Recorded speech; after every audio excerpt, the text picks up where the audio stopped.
Hello, everyone. Morning. Sorry, How are you all? A little bit later than normal. Sorry about Look that. at this. Maddie brought me this. No, What does that's it lovely. say? Got to get through this. We can get through this. Got to get through. Can I borrow your glasses this. for a second? No, I can't read anything now. Just talk then. Morning, everyone. How are we all? It's a big day today, isn't it, in the UK? Oh, sorry, what's happened there? Big day today in the UK.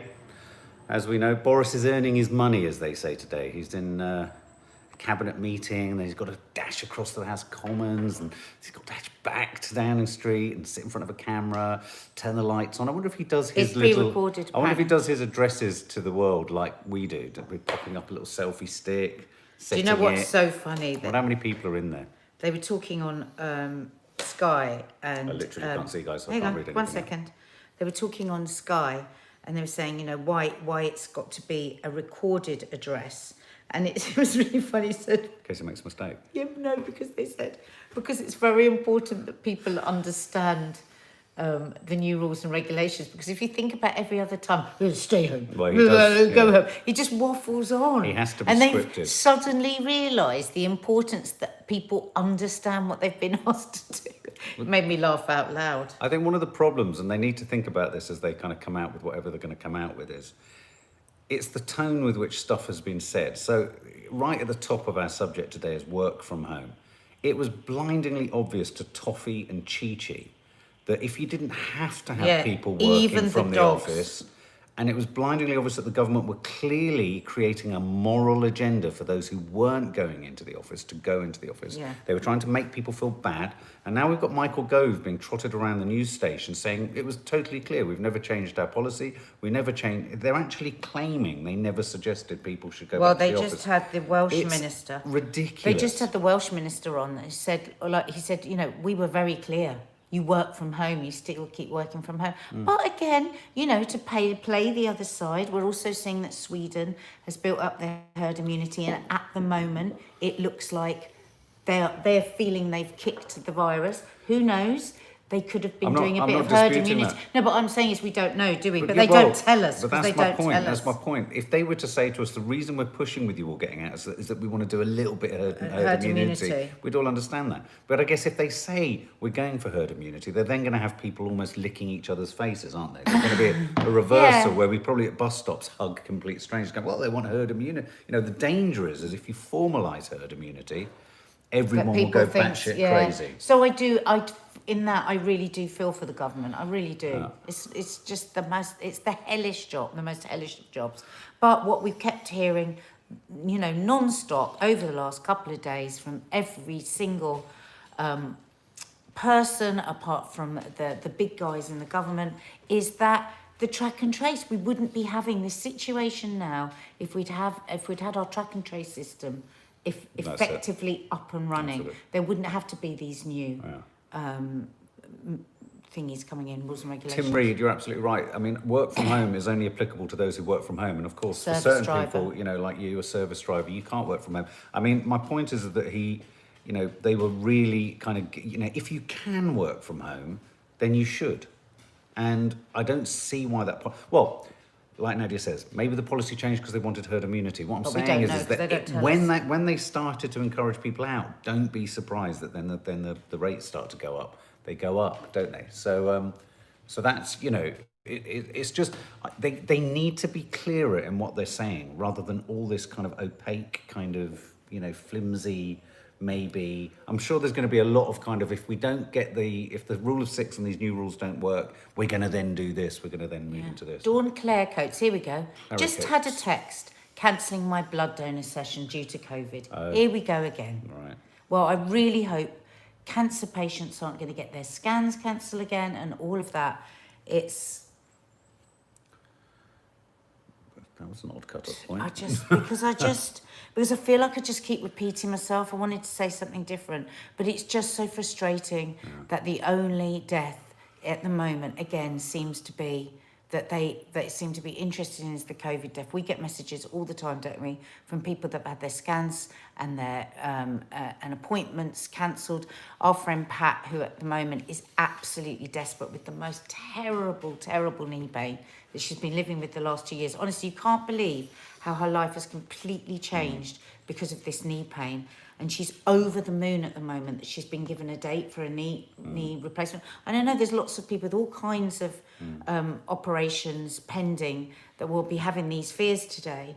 And, you know, I'm just so worried for her that they're going to cancel it on the 29th of October. And what will she do? Can you imagine just how depressed she's going to be when she's already? And you just think of all the thousands of people across the country with their things that they just desperately need done. Well, I do think, I mean, I've had all sorts of kind of odd little symptoms that under normal circumstances would make me go to the doctors. And if on a microscopic level, I'm just thinking, oh, I'm not going to check that out. Or, well, I won't. And also, I don't want to risk getting the virus by going there and all that malarkey. Well, this is what Professor Carol Sikora keeps Spiral saying. it He out said large. the amount of deaths by people not going and getting symptoms checked out. Yeah. I mean, he was one of the many doctors and professors that wrote a long letter to the government yesterday to be taken into consideration with the Cobra today about finding a different way than and just desperate that they don't go into another national lockdown. Happy anniversary, Nicholas Sinnott. So anniversary today. Is it? Nicholas Sinnott. Happy wedding anniversary. Yay. Why don't you sound a bit happier? Yeah, Sound like the most depressing. No, sorry, I just got an email in at the same time. Sorry. Yay! Sorry, Nicholas Sinnott. If you watched that back, you would actually not. I'm hesitating because I don't know whether it's your anniversary or someone else's wedding anniversary. Sorry. Sorry. It sounded like a death rattle. Yeah, sorry. Yeah, no, see, it's not for her. It's not Nicholas Sinnott.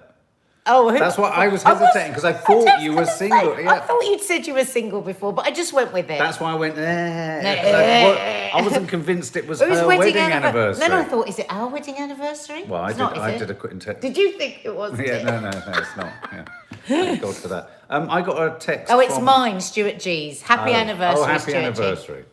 I got a text from my GP today about the flu jab. I guess because I'm going to be 50 this November, though. What are your feelings about the flu jab? Because apparently they're saying it's more important than ever this winter. That's the news. One of the top news stories is that if you are going to get a flu jab, do you guys think the flu jab is important?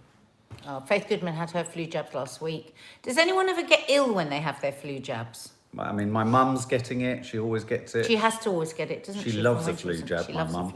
Really loves a flu jab. Miss Jabberley, I finally got my long overdue smear yesterday. Miss JB29, as someone who had precancerous cells the last time, I'm crossing my fingers for the results in a few weeks. We are crossing our fingers too, but how brilliant that you got it and you got precancerous and you got it sorted. If you have, that's another thing, guys. If you're not getting your smears because of all this, do not miss out on your smears. Do you know Dennis Tennant's wife had cervical cancer? David Tennant. Really? Yeah. Oh. She did an article on it the other day urging people to get their smears. God, okay. Yeah. Well, that is important. Yeah, so get your smears because they say they are down massively. Yeah. Again, because I suppose we all think of going into a doctor's surgery or hospital and we think, oh my God, I'm going to get COVID and die. Don't. Get done whatever you need to get done. Melissa Murnane, I'll get the flu jab. I don't get ill. Get my flu shot tomorrow. Maureen Beery. Just booked mine. Kelly Moran. Laurel Nichols. My mum had her flu jab done in the doctor's car park. Got out the car, jabbed, then got back in. It's very practical, isn't it? Oh, that's good. Drive-through flu jab. Yeah. I like that. Flu jab caused me to have sepsis. Emily, bloody hell. Really? I get really ill with the flu jab 3 years ago. Not sure to get it this year. Morning, just. I think this is the thing, isn't it? Some people never have a thing, and other people get on well with it. But they are urging everybody. I think is it over 55, or if you've got any with you with asthma and. Yeah, I don't know. I mean, is it over 50? I'm not entirely sure. I might presume so because I thought that's why I got a text. So yeah, flu jabs. But I think they're saying again that the reason people are being advised to get a flu jab to help protect against the double danger of flu and coronavirus. Well, also they just don't want people going into hospital for flu. Absolutely, a vaccine. Because they need the beds for COVID. So flu by itself can also be a serious condition. It kills around 11,000 people in England each year. You know, in 2018, 50,000 people died of the flu, and we didn't even hear about it. Yeah, no, absolutely. Because the flu jab didn't work that year. Isn't that extraordinary? It's funny how that sort of detail on charts is always glossed over. Yeah, and we're still getting numbers like daily on what's taking something, yet 50,000 people died in 2018. So I think what we're going to see today from Boris is not a closing of the economy. The closest to that is going to be curfews. But a lot of people, Piers Morgan included this morning, are saying, what is the point of the 10 p.m. cutoff? Sadiq Khan was saying yesterday, there's nothing magical about the number 10.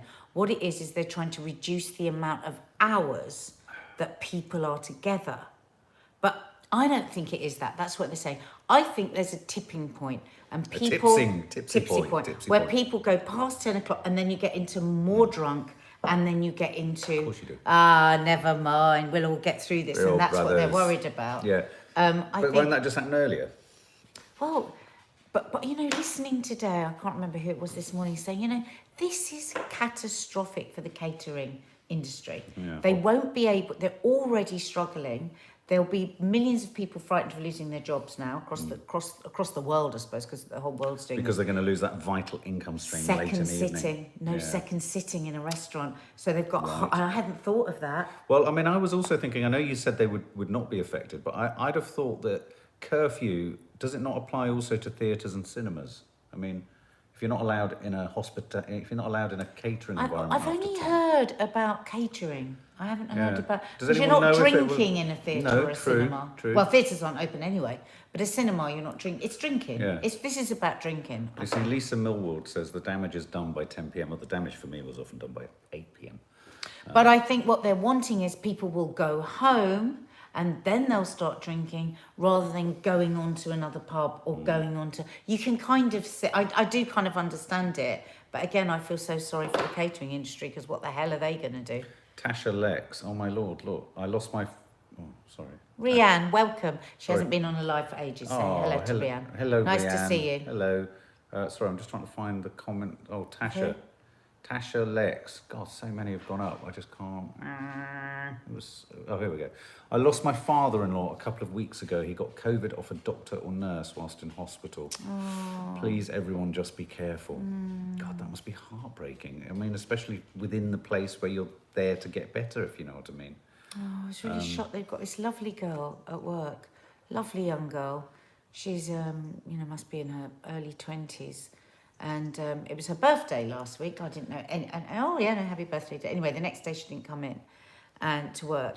And this wasn't loose. This was another job I was doing. And my makeup artist was saying, oh, you know what, that is so sad. She lost her father to COVID and she always used to spend birthdays with him. Oh, God. And I was just like, that gorgeous girl that I see all the time, so smiley, and she's going through all of that behind closed doors, at home. And she was like early 20s. Yeah, I think her dad was in his 50s. See, I mean, do have to be none of us want to get this. No, and that is a reminder also for individual responsibility. We've all, ourselves included, everyone has nibbled at the edges of permissions, nibbled at the edges of what's right in terms of social distancing, in terms of when Chris Whitty, I thought yesterday, said the thing when he said, lots of people say, can I not be in control of my own health? Yes, that was very interesting. And I thought that's the line I really picked out. I thought the way he said it was really important, really meaningful, because it was a reminder that just because you might be fine and your immediate circle might be fine, it increases the likelihood of hitting someone in the chain and getting to them. But I thought it was really interesting that we've both picked up on that, wasn't it? Because... Well, I think it's just a reminder to myself. It's I might want to go in for a hug with someone because I'm thinking, but you know what else I liked about that sentence was it felt like he'd been listening to what people were saying. And it highlighted, again for me, how often we are not feeling like they're responding to our questions, responding to our individual needs and... curiosities around the whole thing. Because a lot of the chat is just very curious, isn't it? Well, I wonder if and I wonder if and because we've been given so little information. I mean, Keir Starmer says, no, not Keir Starmer. Was it Keir Starmer? Or Andy Burnham said this morning, because he was being asked by Kay Burley, did she think it was right for the government to put the scientists out by themselves yesterday. I was really surprised by his answer, because what do you think he said? I don't know. Because he was health minister, obviously, before, wasn't he? He said, shadow health minister, he said, absolutely. I thought he was going to say, I thought it was disgraceful. Right. He left. I was really surprised. Funny. No, but he said, and I think that they should be out every day. Right. And he said, the problem with putting politicians with the scientists is that things get muddled. Yeah. And I thought, that is actually true. Maybe that was a problem right at the beginning with this. And I think we do need them every other day just to come out, because what happens is, I don't know if you find this within your communities and families, everyone just starts to gossip about it, don't we?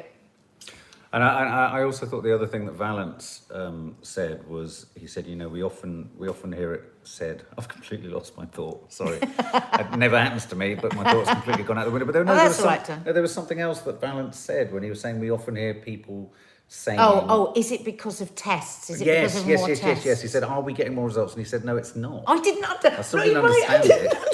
Because he said, I know that you're asking. Yeah, I thought. Have we got more people ill because we've got more tests and we've got? Here we go. And he went. To our question, but no, that's not why. It was just like, well, why is it then? Yeah. But again, no, there was no context. He didn't really explain. And you know how often on the news they just want to go with just the worst news and that's it. Well, they had one of their wonderful graphs up today, and they were saying it's a bit confusing because Sage had said that the rate of which we're going will be doubling every 10 days. And then exponentially, we go along this graph. So he had the graph up like this. And we had Spain, and we had France, and we had the UK. And Spain and France were going up identically. And we haven't taken that steep incline yet. But we're moving along in an identical fashion to Spain and France. But now Spain and France, who are 2 weeks ahead of us, are just starting, that curve is coming and they're coming back down. And he said that's with the 10-day... prophecy that Sage gave us, and they were saying they can't really understand why they're now saying it's going to double every 7 days. Do you think it was because what they were saying was if we don't religiously stick to face mask face, I think they will double every 7 days instead of every 10? I mean, I think the big thing is that it was an if, and they did say this is a big if. Yeah. I just think they're having to. I think we're wanting to try unlike the first time, get ahead of the curve, unlike Spain and France. Yeah. And I think that by doubling down harder now, there's a feeling. My problem with all of it is that, again, the feeling is that you double down on it, you circuit break it, you do whatever it is you say you're going to do. If everyone needs to get it at some point, aren't we forever faced with that prospect? Well, this is what a lot of the... Just quickly, though, they had a reporter's guy in Madrid, and he was saying the stark difference to Spain and here is that everyone wears a mask everywhere outside. Apart from in a restaurant, every supermarket, and he was saying how here, I mean, the girls say that a lot, don't they? You go into supermarket, on the buses now, people aren't wearing masks again. That's all gone out the window. A lot of the local shops, it's gone out the window. Has it? Yeah, although, I mean, there are more signs up now saying only 2 people and things like that. So there's I mean, that is the thing, isn't it? Because obviously are we delaying the inevitable? When they said that only, there was a number, yes, I can't remember, so many fucking numbers thrown around on there. But there was a number or percentage of the population, so my brain is frazzled suddenly. There's a percentage of the population that has had the disease, and it's microscopic, and you're left thinking, well, if a vaccine isn't going to be around, isn't going to ride to the rescue like the cavalry, as Hancock said, isn't going to arrive in a long time, aren't we going to have to get it flushing around the system? This was an article in the Times. Article in the Times yesterday. Sweden beating coronavirus with herd immunity, experts claim. Now, obviously, this is the same old problem that we always have. We have one group of scientists saying one thing, we have another group of scientists saying another thing. But it's interesting. I think it's really interesting to look at all the different things that are going on, and obviously vital. I mean, the British government will be looking at what's going on in Sweden. Yeah. Of course they will. Yeah. But at the moment, it is looking pretty damn fine for Sweden. But we don't know where it's going to head. Originally, they thought that they needed, this is what they're saying, recent study by the University of Stockholm has suggested that infection rate of 43% could be efficient for herd immunity from coronavirus rather than the usual figure of 60%. So we've just got to keep our eyes on Sweden. We've got to do everything that they're asking us to do here whilst keeping a keen eye on Sweden. And this is whatever I do. Whenever I feel a bit like lost and desolate and hopeless, I search for something online, a reputable place like the Times or something like that, and I find an article about Sweden, and then I just feel a bit better. Do you do that? Sweden doesn't work for me in the way it always works for you. I just have to say, I always have to, you just say the word Sweden and Nadia relaxes. Sweden's my comfort blanket. I go, Sweden. Well, because the problem for me is that we're not in Sweden. No, I know, but I'm just saying that if they are testing herd immunity, this whole country is testing herd immunity for the rest of the world, right? Don't forget, you know, there's plenty of people at Oxford University that disagree with Whitty and Valence and are saying that we need herd immunity. I think Sweden is being incredible in doing it for us. I mean, it's a case study, a mass case study in the entire country. Yeah, and everyone seems to want to ignore it because, and I'll tell you why they ignore it, because it sort of potentially highlights it where everyone else has gone wrong. No, I think it's because it's very, very scary prospect. They are holding their nerve. Anders Engels, their chief medical officer, sorry if I've said his name wrong, has always said this is about holding our nerve.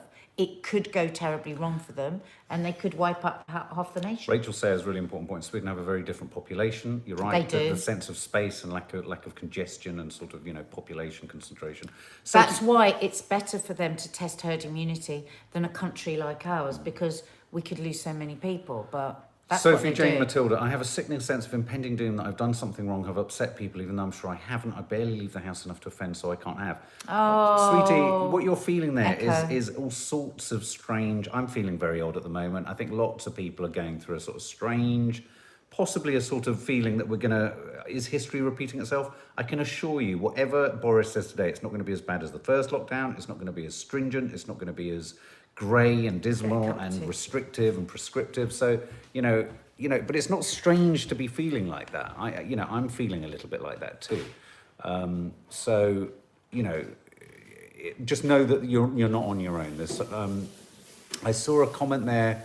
Chloe Williams, there you go. Hi, Mark and Nadia. How are you both? I could really do with some cheering up. I've got severe tonsillitis and can't eat or drink, having a bit of a bad time. Sending you a great big hug. Sorry you're feeling crap. Last week. Sorry you're feeling crap. It's so painful, isn't Yeah. it? I was gargling Tonsillitis. with aspirin or paracetamol, I can't remember now, and it really helped with the pain. It really does help with the pain. Amanda Vernon, homeschooling again here after school closed. Just keep going, absolutely. And remember, the ticking clock of the school day doesn't have to be in the house. You know, you've got time in the morning, in the afternoon, in the evening. You know, just exploit that time, the time available. If you think of concentrated one-on-one learning that children get in school, you could probably distill it all down to about 2 hours of work in your own day at home. The other story I just wanted to... Sorry? That's what we do. Yeah. Just want another story that I think is important because it goes to the heart of, in many ways, how COVID has developed, is this story in the Mirror today. I don't know if anyone's seen it. Tesco, Sainsbury's and Little Chickens die deformed in chronic pain. The misery of our Franken chickens has been exposed in an undercover investigation by Open Cages. Now, you know, I feel like I'm plugged into all this sort of stuff. Precisely. Treating animals like this. And you see photos of the countless... It does make you ashamed. It does make you ashamed. And it does make you think, it's no wonder when you've got deformed birds that are so big they can't stand on their own feet, sitting in their own feces, to be honest with you. Makes you realise it's, you know, bird flu, do you remember that? You know, these things, mass production and mass industrial, you know, production of these, of living beasts isn't necessarily good. I'm not against eating chicken, but maybe we should all just have 4 or 5 chickens that we have to actually kill ourselves, and we'd get There's real a new with it. virus in China that is coming from pig shit and Nice. a massive pipe that leaked. You know, the way, that's So why I that- always said, oh God. One of the Franken chickens seen in the charities vid. It's just a salutary lesson. So a lot of supermarkets have signed up to humane chicken, but Tesco, Sainsbury's and Lidl haven't.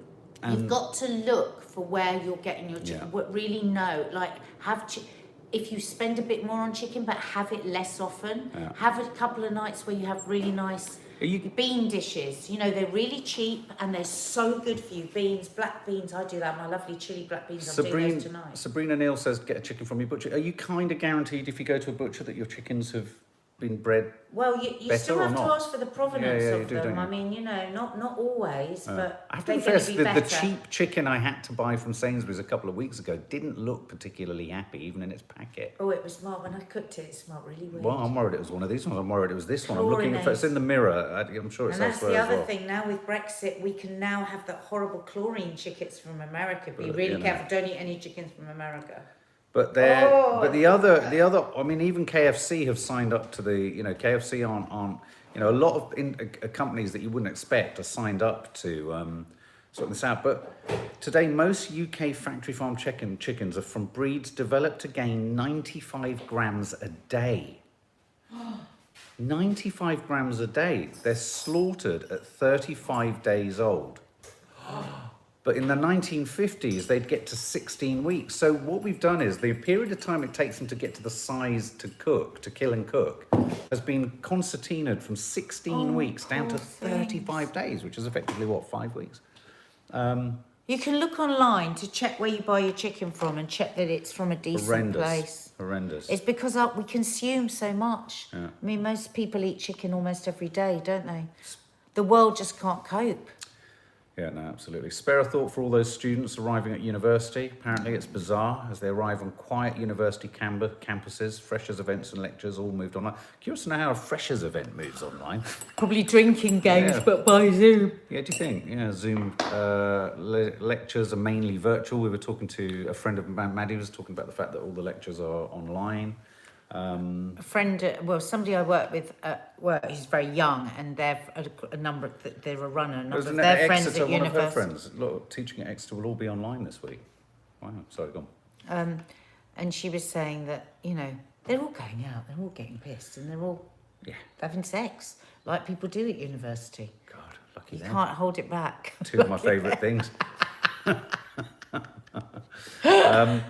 Two of my favourite things I don't do anymore. It's such a shame. Don't say that. I'm joking. Scientists find, look, you'll like this one. This is good news. Scientists find COVID-19 weakness, which could be beaten with small molecule antiviral drugs. What's this? A weakness has been detected in COVID-19's protein spike, which means the strain could be injected directly with antiviral drugs just to disable it. I heard about this the other week. That's the point. There's an arrow pointing to the very spot. No, I heard about this on John Campbell the other day. Right. Brilliant new antiviral drugs, and there's a lot of hope for. It uses insect cells.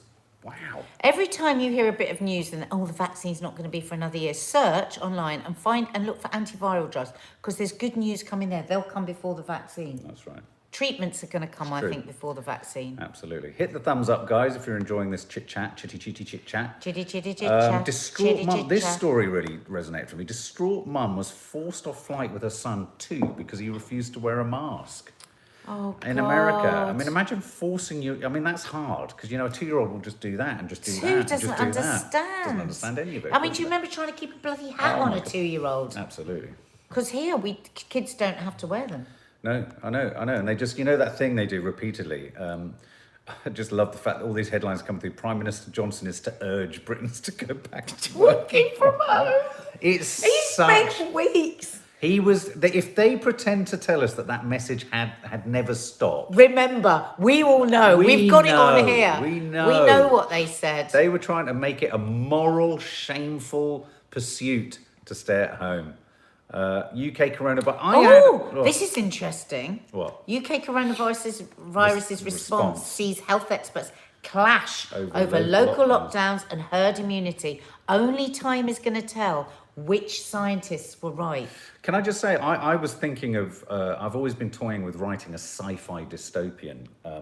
And I was thinking, this modern experience that we're going through, people are almost becoming definable by the science they align to, like religions. Isn't it? Yeah. And wouldn't it be weird if in the future you had sort of splinter groups and terrorist organisations that were united by their science leader? It is a bit like that, isn't it? Because people are, we're between two stools. We don't know yet. because none of us are scientists, we don't know. Don't even but know I what am stalls interested they are. in the two opposing opinions. Yeah. And they're saying here, what's this in? Is this the Evening Standard? Evening Standard, yeah. Saying Sunetra Gupta, you've been talking about her, haven't you? yeah, that, you know, again, what we've just been talking about, the split in in how they think we should move forward, you know, national lockdowns, open the lockdown, and back and forth, that could go on for years. And the other that says there's no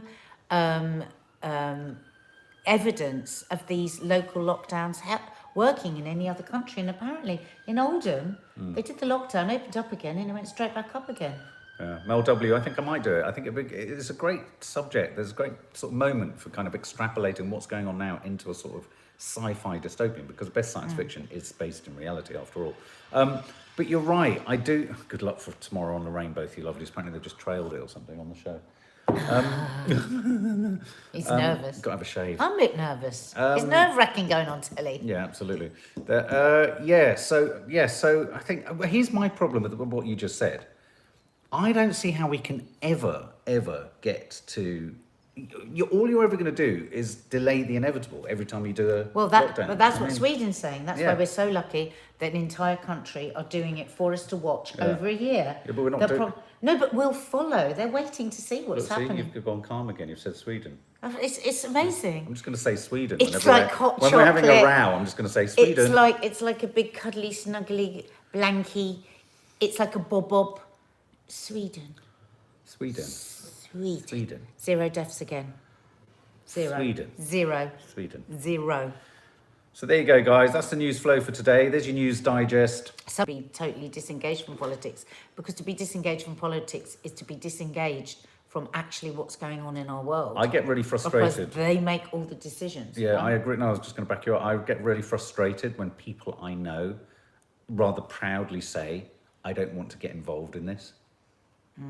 Because I feel it's your human duty to be politically engaged in interrogating all of this. Because if we're not interrogating, and then we all turn around and go, oh, why have you done that? You've got not a leg to stand on, really, if you then point to the authorities and go, you know, I think it's important that we are critical thinking beasts, that we challenge, that we question. It doesn't mean, you know, I know a lot of people, a lot of kind of conservative supporters say, oh, damned if you do, damned if you don't. And you're right. You're absolutely right. I've just heard Keir Starmer's speech for worldwide domination by Labour, and it was an absolute piss poor load of nonsense. Terrible. I thought it was appalling. Rhetoric, I thought if that is and what he was reading offer, it really badly. in a I felt whiny so voice, depressed. I thought, oh Christ, there's the alternative. That's and it was the just, opposition. There isn't one. It was shit. Oh no, we haven't. Jodie says Ellen DeGeneres' apology monologue on her show yesterday.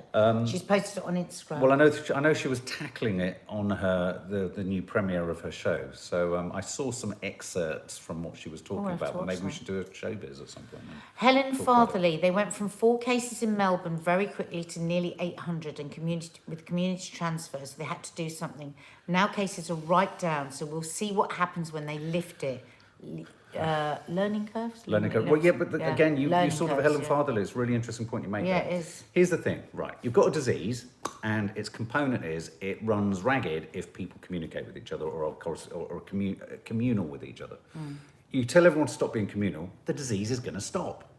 The challenge is how do we get back to being communal and it not spreading? Because it's always, the numbers are always going to go in the right direction if you lock everyone down. Yeah, because it says it's just got a life. Unless their plan is to just lock it down until we get a vaccine, and we could be years away from a vaccine. Well, I've just seen the Prime Minister's statement is live on Sky News at 12:30. Address to the nation is tonight at 8 p.m. Okay. So I think in the House of Commons, 12:30, and to us on his YouTube channel tonight at 8 o'clock. Two can play at that. Do you think they were too quick to say go back to the pubs and yes, you can get on a plane and go on holiday? Yes, I don't think anyone should have been getting on planes.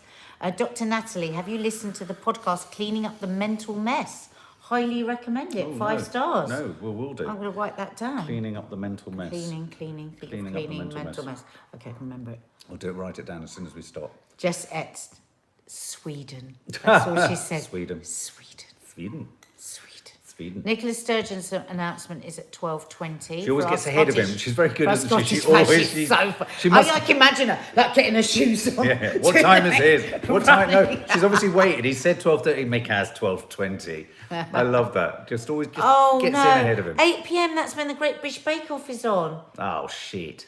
He's an idiot for doing it then. What a moron. We're No all one's gonna be going to listen. Yeah, I'd much rather watch Prue Leith than him. I'm going to watch Great British Bake Off. Yeah, all right. Well, I'll have it You on my can phone watch at the him. same time. Yeah. All right, guys. Are you doing a watch-along or something with Bake Off Well, I was tonight? going to, only if Kiki didn't want to watch it. Right, okay. If Kiki's up for watching it, I won't do a watch along because she'll Makes get pissed sense. off with me. If she doesn't want to watch it with me, I'll watch it with you guys. Yeah. That would be nice, wouldn't There you it? go.